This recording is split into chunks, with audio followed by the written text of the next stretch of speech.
വണക്കം സാർ. ഞങ്ങളൊരു വിവരം അറിഞ്ഞു, അത് പറയാൻ വന്നതാ. ഞാൻ സോഷ്യൽ മീഡിയയിൽ നിൽക്കുന്ന ഒരു വ്യക്തി ആയതുകൊണ്ട് തന്നെ പലർക്കും പല ചോദ്യങ്ങളും പലർക്കും പല കാര്യങ്ങളും അറിയാനും ആഗ്രഹം ഉണ്ടാവും.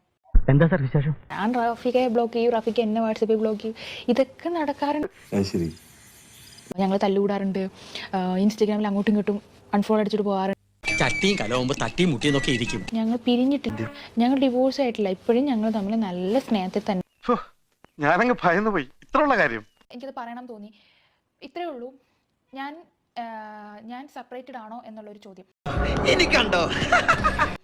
എനിക്ക് എല്ലാ കാര്യങ്ങളും എനിക്ക് പറയണം എന്നില്ല. ഇല്ല, ഞാൻ ഒരിക്കലും പറയില്ല. എനിക്ക് എൻ്റെ ലൈഫ് ഒരു ചർച്ചാ വിഷയമാക്കാനായിട്ട് എനിക്ക് താല്പര്യമില്ല.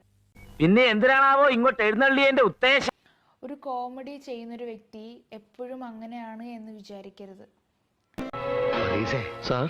എല്ലാം തകർന്നു. അവരെപ്പോഴും ലൈഫിലും അങ്ങനെയാണെന്ന് വിചാരിക്കരുത്. അവർക്ക് വേറൊരു മുഖമുണ്ട്. വേറൊരു മുഖോ? നീ ആരോ റിപ്പറോ അതോ ഗാങ്സ്റ്ററോ? ഒരു കാര്യം പറയാൻ വന്നത്, ഞങ്ങൾ സെപ്പറേറ്റഡ് തന്നെയാണ്. ഞാനൊരു സത്യം പറയട്ടെ, ഞാനൊരു തന്തയില്ലാത്തവനാ. അത് നിന്നെ ആദ്യം കണ്ടപ്പോഴേ എനിക്ക് തോന്നി. രണ്ടുപേർക്കും പറയാനുള്ള ഹാപ്പി, സന്തോഷം. ഞാൻ പോകുന്നു. Bye bye.